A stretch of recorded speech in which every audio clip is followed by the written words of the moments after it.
Hey everyone, welcome back for another deep dive.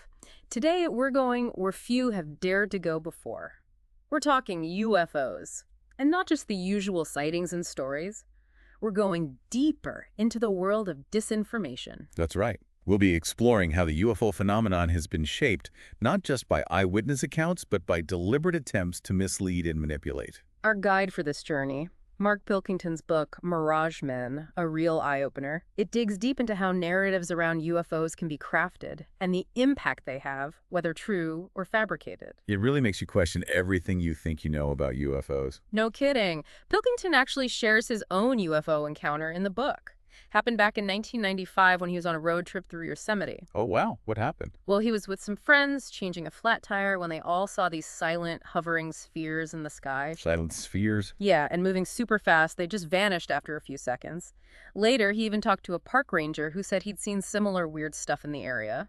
You know, those personal accounts are often what hook people into the UFO world. Makes you wonder, what if I saw something like that? What would I think? I totally get it. I've had my own brush with the unexplained. Back in the 90s, I was actually part of a group that made crop circles. Really? You're kidding? Nope, dead serious. We'd sneak out at night, flatten crops, and all these intricate designs. It was surprisingly easy. But you should seen the frenzy we created. People were going crazy trying to figure out how those formations got there. It really shows you how a manufactured mystery can capture the imagination and spin off a whole mythology around it.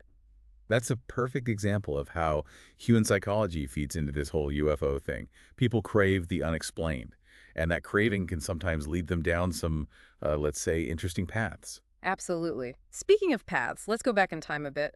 Pilkington takes us back to 1946, right after World War II, when those ghost rocket sightings over Sweden were all the rage. Right, those were spooky. People thought they were Soviet weapons at first, really fueled those Cold War jitters. Everyone was on edge back then. Anything out of the ordinary in the sky was instantly suspicious. Exactly. But, you know, a British investigation later concluded that a lot of those sightings were just misidentified natural phenomena or everyday objects like weather balloons. Just goes to show how fear and suspicion can shape how we perceive things, especially when it comes to UFOs. Absolutely. And that fear, that suspicion, kind of set the stage for how future UFO sightings would be interpreted, especially as the Cold War got more intense. Then just a year later, in '47, we have the Maury Island incident. Hints at early intelligence interest in UFOs and maybe even disinformation right from the start. It does, doesn't it? A harbor patrolman claimed he saw 6 donut-shaped objects flying over Puget Sound. Said one of them crashed, scattered metallic debris. Wow, that does sound pretty strange. It gets weirder. 2 men claiming to be Army intelligence agents contacted the patrolman, confiscated the debris, and supposedly told him to zip it. Sounds like a classic cover-up. Right. But there's some evidence that those agents might have been part of a hoax to stir up UFO hysteria. Yeah. So even in those early days, people were already trying to use the UFO thing for their own purposes. So we're seeing those seeds of disinformation being planted early on. But of course, you can't talk about early UFO sightings without mentioning the big one, the Roswell incident. Ah, Roswell, the incident that launched 1,000 conspiracy theories. It's a textbook case of how a simple event can blow up into a global phenomenon. And that's all thanks to myth-making and, you guessed it, disinformation. So walk me through it. What really went down at Roswell? It all started in July 1947. A rancher named Mac Brazel found some weird debris on his land near Roswell Army Airfield. The base put out a press release claiming they'd recovered a flying disc. And of course, that sent everyone into a frenzy. Oh, yeah. But then they changed their story, said it was just a weather balloon. That's when the cover-up cries started, right? Bingo. For decades, the official story was the weather balloon. Then, in the late 70s, things got wild.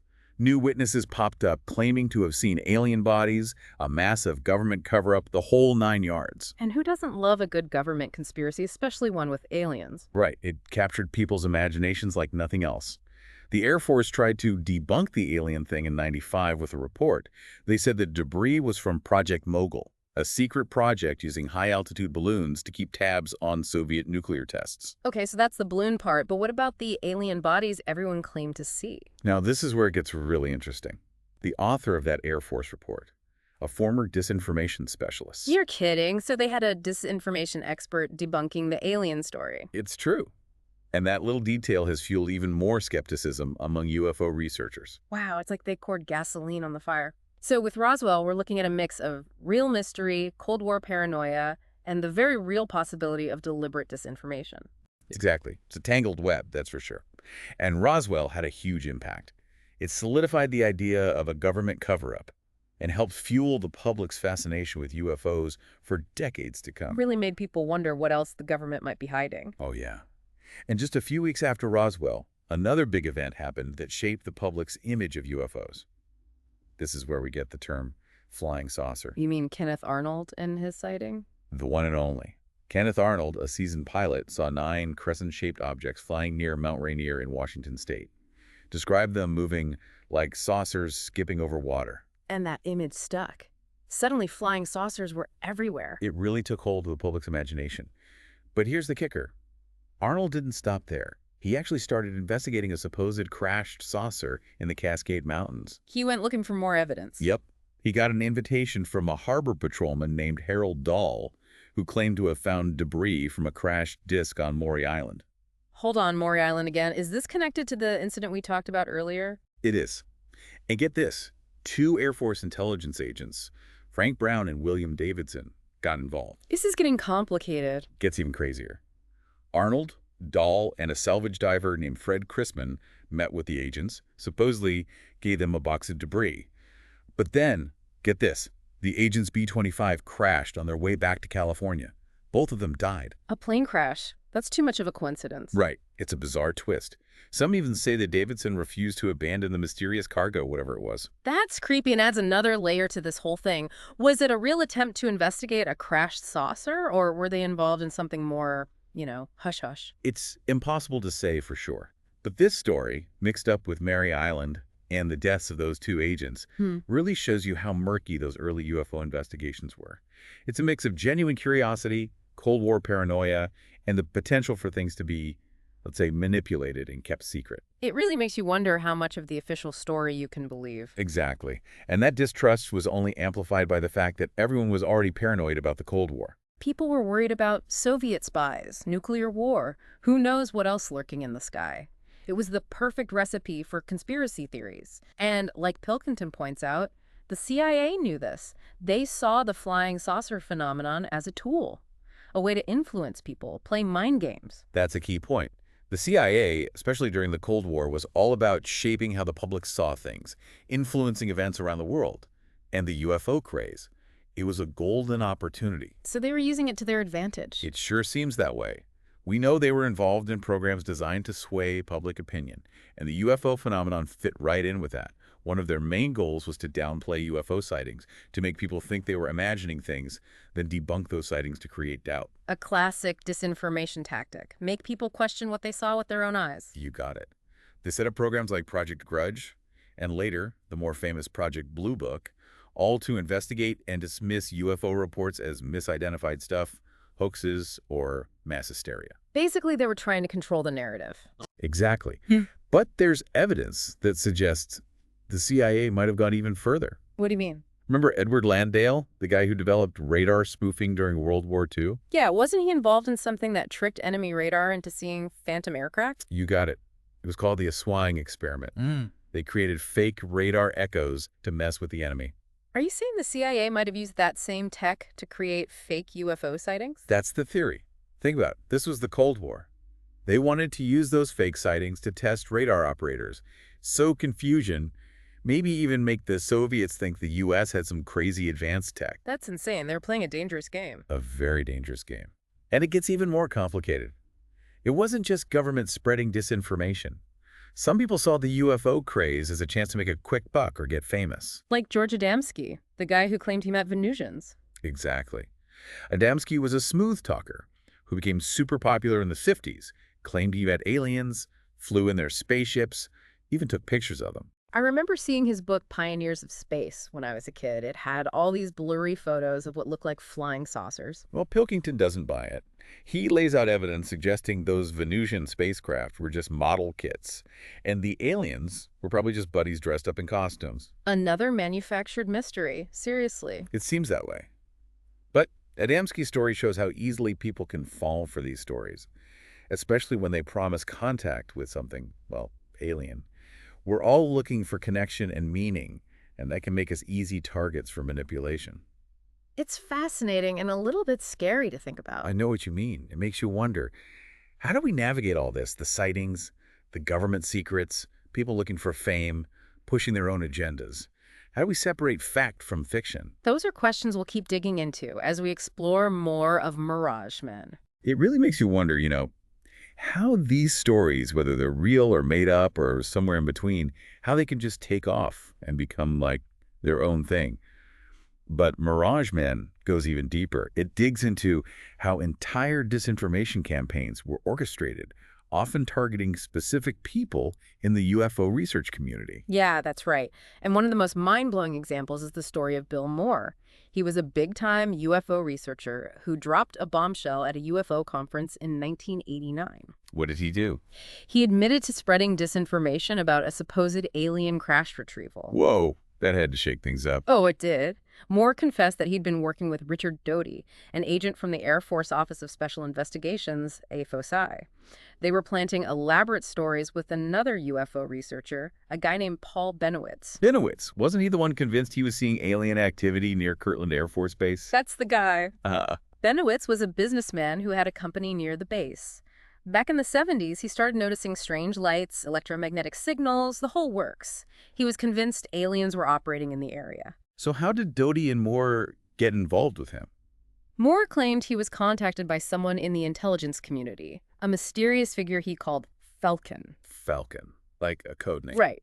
And this Falcon claimed to have inside info about UFOs and the government cover-up. He started feeding Moore these bits of supposed top-secret info. And Moore bought it. He did, at least at first. He was a respected researcher, hungry for anything that could shed light on the UFO mystery, but it seems like Falcon was playing him. A lot of people believe Falcon was actually Richard Doty, and his goal, to use Moore to spread disinformation within the UFO community. So Doty was using Moore as a pawn in some kind of intelligence game. But why target Bennewitz? Bennewitz was getting more and more vocal about his concerns, contacting politicians, the media, trying to blow the whistle on what he believed was an alien presence at Kirtland. So he was becoming a problem for the Air Force. Right.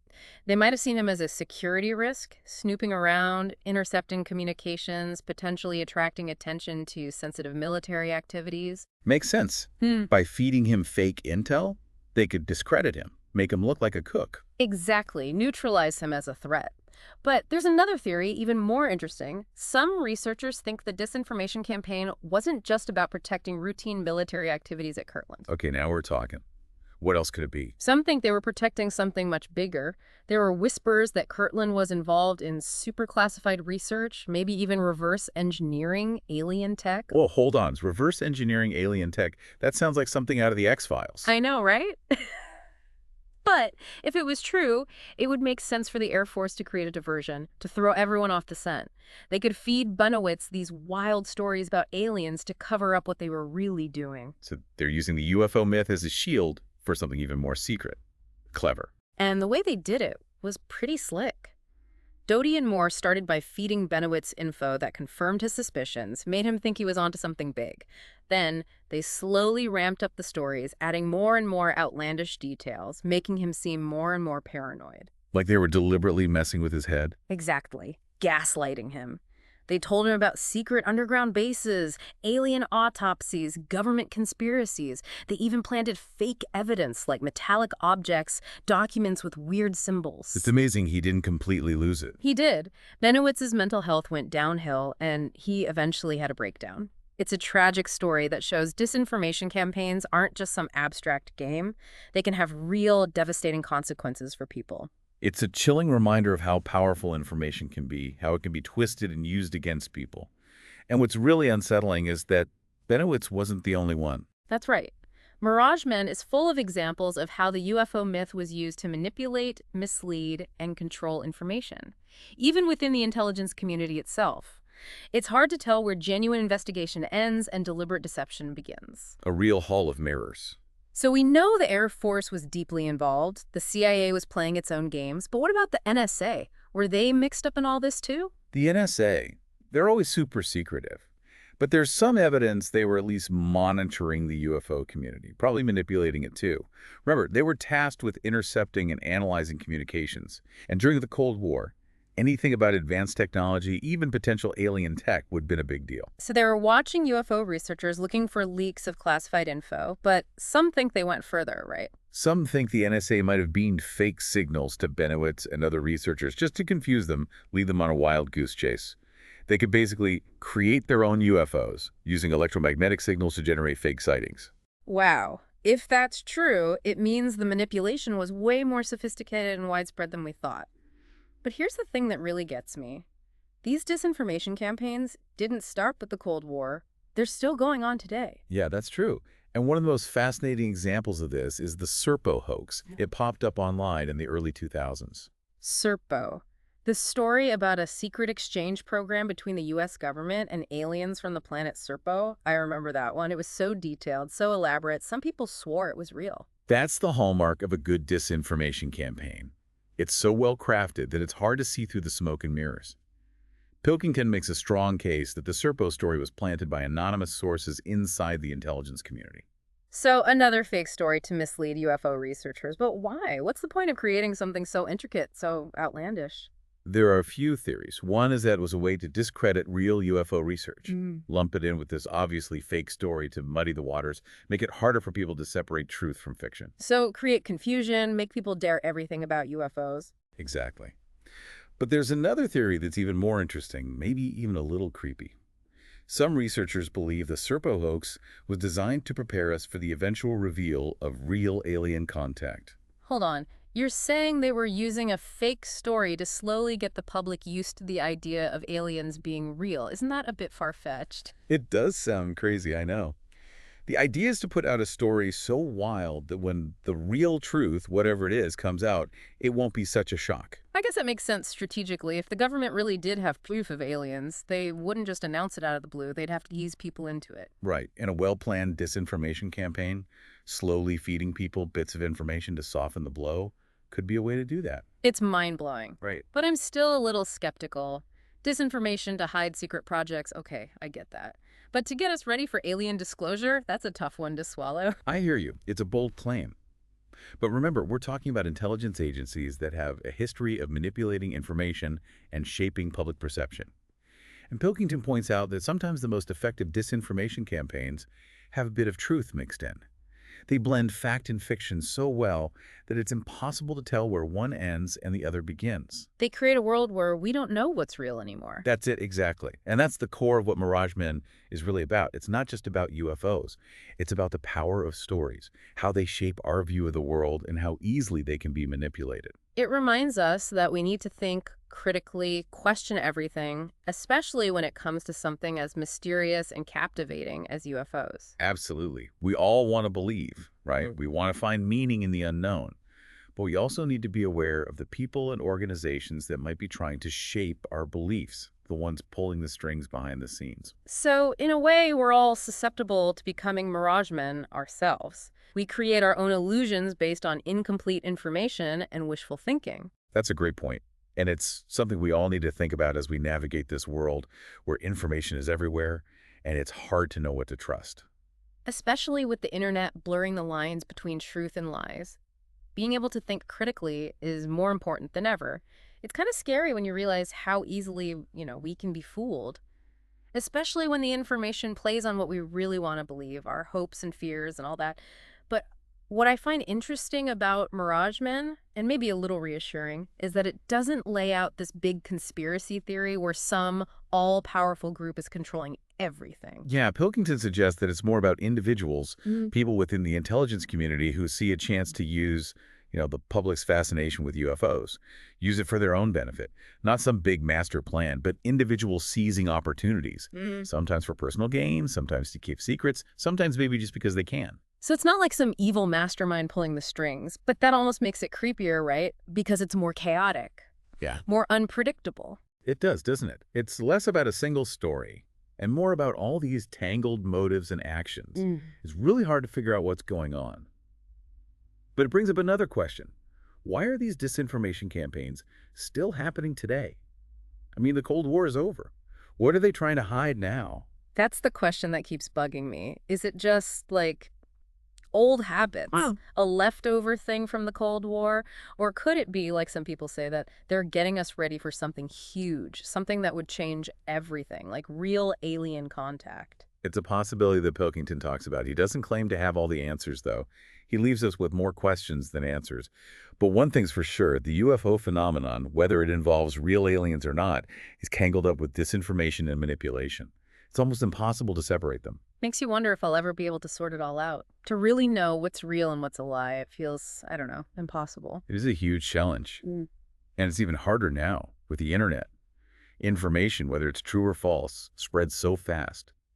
It's harder than ever to figure out what's real. Yeah, we're drowning in information. It's coming from everywhere, easy to get lost in all the noise. Like we're living in a world of illusions, Yeah. where nothing is what it seems. That's a great way to put it. And that's why Mirage Men is so important right now. It's a wake-up call. It reminds us we can't just believe everything we see or hear. We got to be skeptical, question what we think we know, be wary of anyone who claims they have all the answers. Because, like they say, truth is often stranger than fiction. And when it comes to UFOs and disinformation, the truth might be something we're not ready for. And even if we think we're ready, how can we be sure we're seeing the truth? Not just another carefully crafted mirage. Well, I think we've reached the end of this rabbit hole. It's been a fascinating trip, but kind of unsettling, too. We covered a lot, from personal UFO sightings and government cover-ups to how people have been manipulated and how disinformation is spread. Quite a journey. And honestly, I have more questions now than when we started. But maybe that's the whole point. To realize how much we don't know. And to keep searching for the truth.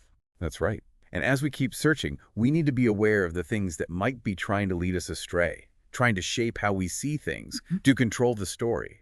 Because, as Mirage Men shows us, the truth about UFOs might not be out there in space. It might be hidden here on Earth, buried under layers of disinformation and our own desire to believe.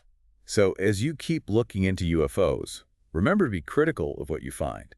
Question your sources, consider different points of view, and don't fall for simple answers or big sweeping stories. Because the truth, whatever it is probably a lot more complicated than we think. And on that note, I think it's time to wrap up this deep dive. Thanks for joining us. Keep exploring, keep asking questions, and never stop wondering. And remember, sometimes the best mysteries are the ones that stay unsolved.